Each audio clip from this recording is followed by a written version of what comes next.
आज के इस वीडियो में हम लोग प्रश्नावली 7.1 का क्वेश्चन नंबर 6 का फर्स्ट क्वेश्चन सॉल्व करेंगे। तो इस वीडियो को शुरू से लेकर लास्ट तक वॉच कीजिए। तो इस तरह का कोई भी क्वेश्चन आएगा तो आप बहुत ईजिली उसको सॉल्व कर पाएंगे। तो यह वीडियो आगे बहुत ही इंटरेस्टिंग होने वाला है। तो वीडियो को भी से कर दीजिए लाइक। चैनल पर पहली बार हैं तो चैनल को भी सब्सक्राइब कर दीजिए। तो चलिए अब क्वेश्चन पर चलते हैं। क्वेश्चन दिया है, निम्नलिखित बिंदुओं द्वारा बनने वाले चतुर्भुज का प्रकार यदि कोई है तो बताइए तथा अपने उत्तर के लिए कारण भी दीजिए। इस क्वेश्चन में यही बोला गया है कि क्वेश्चन नंबर 6 में जो भी बिंदु दिया है इससे जिस प्रकार का चतुर्भुज बन रहा है उसको बताना है। जैसे चतुर्भुज में क्या क्या आ जाएगा, वर्ग भी तो एक चतुर्भुज है, आयत भी क्या है, चतुर्भुज है, एक आता है समांतर चतुर्भुज, समचतुर्भुज। तो कौन सा प्रकार है वही बताना है यदि है तब। और इसमें ये भी बोला गया है कि अपने उत्तर का कारण भी दीजिए। मतलब अगर वर्ग है तो उसका कारण भी हमको बताना है कि कैसे है, वर्ग है या आयत है या चतुर्भुज है किसी भी प्रकार का। तो देखते हैं कि क्वेश्चन नंबर 6 का फर्स्ट क्या दिया है। 4 बिंदु दिया है, कौन कौन, -1 -2 दिया है, दूसरा बिंदु 1 0 है, तीसरा -1 2 है और चौथा -3 0 है। इसी को हमको बताना है कि ये कौन सा चतुर्भुज है। तो बिना देर किए अब करते हैं इसको सॉल्व। तो सॉल्यूशन में लिखेंगे, माना जो बिंदु है वह ए इक्वल कितना है 1 -2 है, ए इक्वल क्या है -1 -2 है, बी इक्वल क्या है 1 0 है, सी इक्वल क्या है -1 और 2 है और डी इक्वल क्या है -3 0 है। ए क्या है, इसके चतुर्भुज के 4 बिंदु है। चतुर्भुज किस तरह से होता है, इस तरह का होता है, इस तरह का। अगर चारों भुजाएं बराबर हैं और इसके विकर्ण भी बराबर हैं तो वर्ग होगा। आमने सामने की भुजाएं बराबर हैं और विकर्ण बराबर हैं तो आयत होगा। और चारों भुजाएं अगर बराबर है, विकर्ण बराबर नहीं है तो क्या होगा, तब समचतुर्भुज होगा। तो दूरी सूत्र का प्रयोग करके इसके बीच का दूरी निकालेंगे। इसके बीच का, जैसे यहाँ पे क्या है, ए है, यह बी है, यह सी है, यह डी है, इस तरह से बिंदु है तो इसके बीच का दूरी निकालेंगे। फिर इसके बीच का, इसके बीच का, इसके बीच का, इसी तरह से निकालेंगे।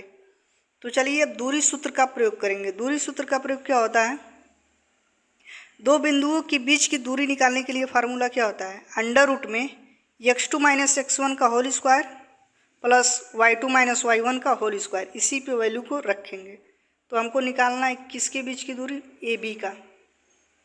तो ए बी के लिए क्या लिखेंगे, अंडर रूट में x2 - x1, तो ए है यहाँ पे और यहाँ पे क्या है, बी है, तो x2 इसमें क्या हो जाएगा 1 हो जाएगा, तो 1 लिखेंगे माइनस, उसके बाद x1, तो x1 क्या हो जाएगा, इसमें -1 है तो -1 लिखेंगे इसका होल स्क्वायर, उसके बाद प्लस, उसके बाद फार्मूले में क्या है y2 - y1, तो ए और बी का ले रहे हैं तो इसमें 0 क्या हो जाएगा y2 और -2 क्या हो जाएगा y1।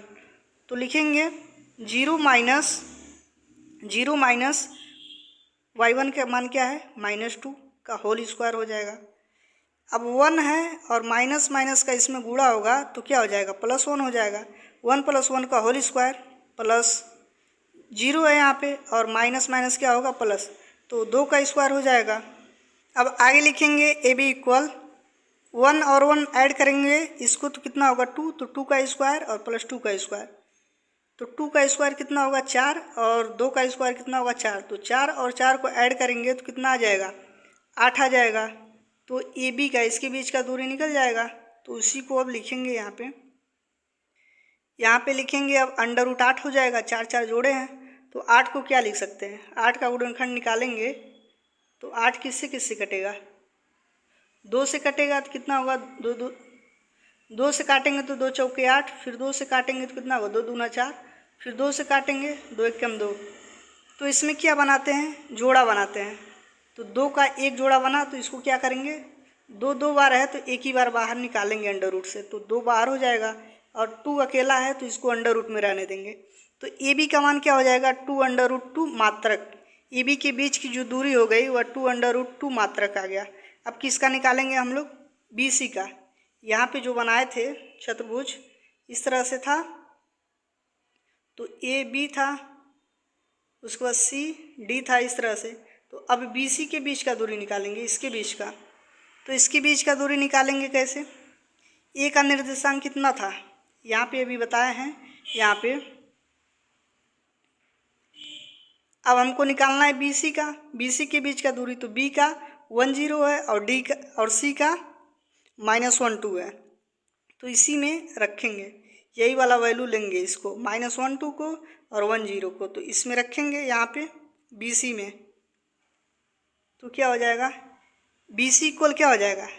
x2 - x1 होता है, तो इसके लिए क्या होगा? -1 x2 हो जाएगा और 1 x1 हो जाएगा। तो इसको रखेंगे का होल स्क्वायर प्लस यहाँ पे y2 का मान यहाँ पे क्या हो जाएगा? 2 और y1 का मान क्या हो जाएगा? यहाँ पे 0। तो 2 - 0 का होल स्क्वायर हो जाएगा इक्वल लिखेंगे। अब -1 ऐड करेंगे तो -2 का होल स्क्वायर और +2 का होल स्क्वायर। बाकी BC इक्वल क्या हो जाएगा? बाकी सेम वही आ गया, अंडर रूट में 4 + 4 8 आ जाएगा ऐड करेंगे। तो इसका भी क्या होगा? वही 2 √2 मात्रक आ गया। इसके बीच की भी दूरी। अब किसका निकालेंगे हम लोग? CD के बीच का दूरी। तो CD के निर्देशांक क्या है यहाँ पे? -1 2 है और -3 0 है। अब इसके बीच का दूरी निकालेंगे तो क्या हो जाएगा? x2 - x1 होता है, तो CD हमको निकालना है। तो यहाँ पे अब वैल्यू को यहाँ पे ये वाला जो वैल्यू है यहाँ पे रखेंगे। अब CD के बीच का दूरी निकालने के लिए तो लिखेंगे CD इक्वल x2 - x1 का होल स्क्वायर होता है। तो x2 के स्थान पे क्या हो जाएगा? यहाँ पे -3 और x1 के स्थान पे -1 का होल स्क्वायर प्लस y2 के स्थान पे 0 और y1 के स्थान पे क्या होगा? 2। तो 0 - 2 का होल स्क्वायर। तो -3 और माइनस का इसमें गुणा होगा तो क्या होगा? प्लस हो जाएगा। तो -3 + 1 का होल स्क्वायर प्लस 2 का स्क्वायर हो जाएगा। तो -3 में से 1 घटाएंगे तो कितना होगा? 2 होगा। -2 का स्क्वायर प्लस 2 दूना कितना होगा? 4। तो 2 का स्क्वायर 4 हो जाएगा और 4 जोड़ेंगे तो कितना होगा? अंडर रूट में 8। अंडर रूट 8 का भी निकाल के बताए हैं, कितना आया है? 2 √2 मात्रक। CD का भी आ गया। अब किसका निकालेंगे? DA का। तो DA का बीच की दूरी निकालेंगे। तो D और A का निर्देशांक कितना है यहाँ पे? A का निर्देशांक -1 -2 है और D का निर्देशांक -3 0 है। तो यही वाला वैल्यू यहाँ पे नीचे पुट करेंगे। तो यहाँ पे रखते हैं अब इसको। CD का निकाल चुके हैं, इस तरह से था यहाँ पे A B C और D। इसका भी निकल गया, इसका भी निकल गया और CD का भी निकल गया। तो किसका निकालेंगे? AD का। इसके बीच का दूरी निकालेंगे तो DA इक्वल क्या हो जाएगा? AD या DA लिख सकते हैं। तो कितना होगा? x2 - x1 होता है, तो x2 का मान क्या है? -1 और x1 का -3 का होल स्क्वायर प्लस y2 का मान क्या है? -2 और y1 का 0। तो इसका होल स्क्वायर हो जाएगा इक्वल। अब माइनस का इसमें गुणा होगा तो क्या होगा? प्लस। तो -1 + 3 का होल स्क्वायर प्लस यहाँ पे 0 है, बचा कितना? -2। तो -2 का होल स्क्वायर। आगे लिखेंगे DA इक्वल, यहाँ पे 3 में से घटाएंगे तो कितना बचेगा? 2। तो 2 का स्क्वायर और 2 का स्क्वायर कितना होगा? यहाँ पे 4। तो 2 का स्क्वायर फिर करेंगे इसका तो कितना होगा? 4 + 4 हो गया। ऐड करेंगे तो अंडर रूट में 8 आ जाएगा। अंडर रूट 8 का मान कितना होता है? 2 √2 मात्रक आ जाएगा। अब किसका निकालेंगे?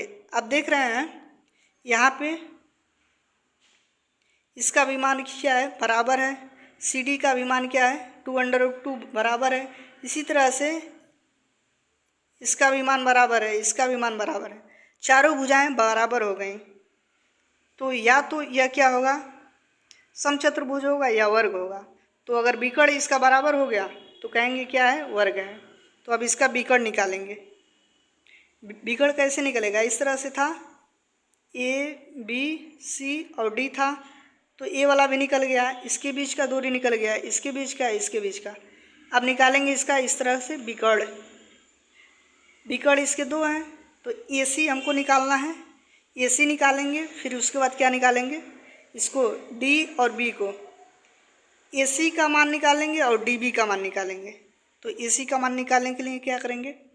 AC का जो निर्देशांक है उसकी वैल्यू यहाँ पे रखेंगे। तो x2 - x1 होता है, तो x2 का मान कितना है? -1 और x1 का -1 है। तो इसका क्या हो जाएगा होल स्क्वायर। यह वैल्यू कहाँ से रख रहे हैं, ये सब जो वैल्यू है वह यहाँ पे जो निर्देशांक इसके दिए हैं बिंदु, यहाँ पे ए का, बी का, सी का, डी का, यही है। ए सी का निकालना है तो ए के लिए क्या हो जाएगा, यहाँ पे ए सी का है तो -1 हो जाएगा x2 और -1 हो जाएगा x1 और यहाँ पे क्या होगा y2 2 हो जाएगा और y1 -2 हो जाएगा। यही यहाँ पे रखेंगे नीचे,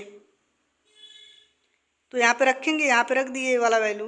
अब y2 - y1 होता है तो y2 का मान 2 और y1 का मान -2 का होल स्क्वायर।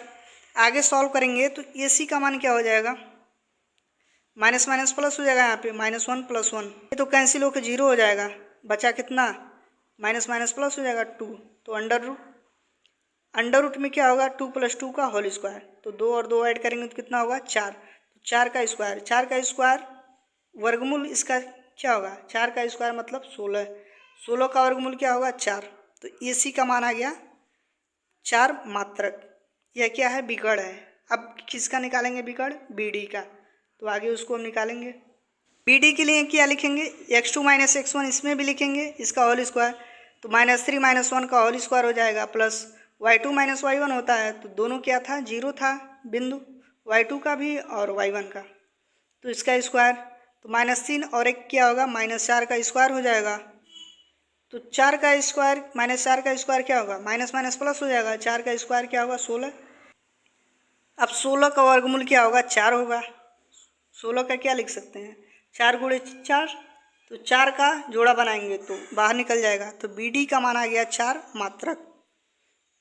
तो देख रहे हैं कि बी डी और ए सी क्या है, दोनों क्या है बराबर है, 4 आ गया, तो लिखेंगे चूँकि चारों भुजाएं ए बी इक्वल क्या है बी सी और B C equal C D और सी डी इक्वल क्या है ए डी के इक्वल है, तो चारों भुजाएं भी बराबर हो गई। और उसके बाद क्या बराबर हो गई, और चतुर्भुज के विकर्ण A D equal B D भी बराबर हो गया, 4 = 4 आया है, तो लिखेंगे अतः चतुर्भुज ए बी सी डी क्या है एक वर्ग है। यह कैसे वर्ग आया है ये अभी बताए हैं, इस तरह से था, यहाँ पे ए था, बी था, सी था, डी था, इसके बीच का मान क्या है √2, इसके भी बीच का मान 2√2, यहाँ पर भी 2√2 आया है और यहाँ पर भी 2√2 आया है। इन चारों भुजाओं का मान क्या था 2√2, और यहाँ पे जो विकर्ण था ए सी और बी डी इसका मान कितना था 4 आया था और इसका भी मान क्या था 4 आया था।